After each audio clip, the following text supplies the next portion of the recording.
నిందలు వేసే ప్రయత్నం చేసిన వాళ్ళు, ఎవరైతే కార్మికులకు ద్రోహం చేయాలని ప్రయత్నం చేసిండో ఆ వ్యక్తితో స్వయంగా పోయి ఈరోజు మాకు తెలియదని చెప్పింది.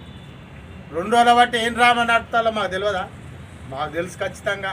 కార్మికులు ఇళ్ళకి తిరిగి ఇవాళ పొద్దున వీళ్ళ తాబేదారులందరూ కూడా పోయి కార్మికులు ఎవరు రండి రండి రండి రండి రండి సార్ వస్తాడు, మాట్లాడాలి, మీరు ఉండాలి, చెయ్యాలని చెప్పి ఒక డ్రామా కంపెనీ నడిపి ఇవాళ చెప్పడంలో కూడా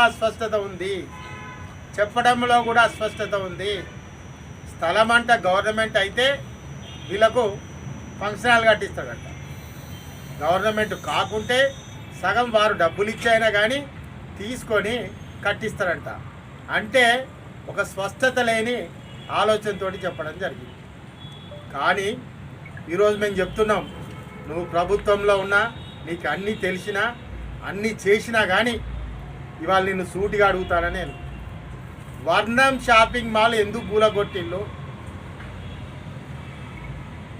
బేరం కుదిరిందని మళ్ళీ దాన్ని డిస్టర్బ్ చేస్తలేరా?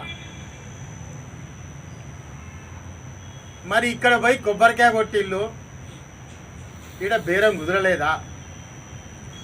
లేక ప్రతిపక్షాలు ప్రజా వ్యతిరేకత వస్తుందని పక్కకు పెడతాలా?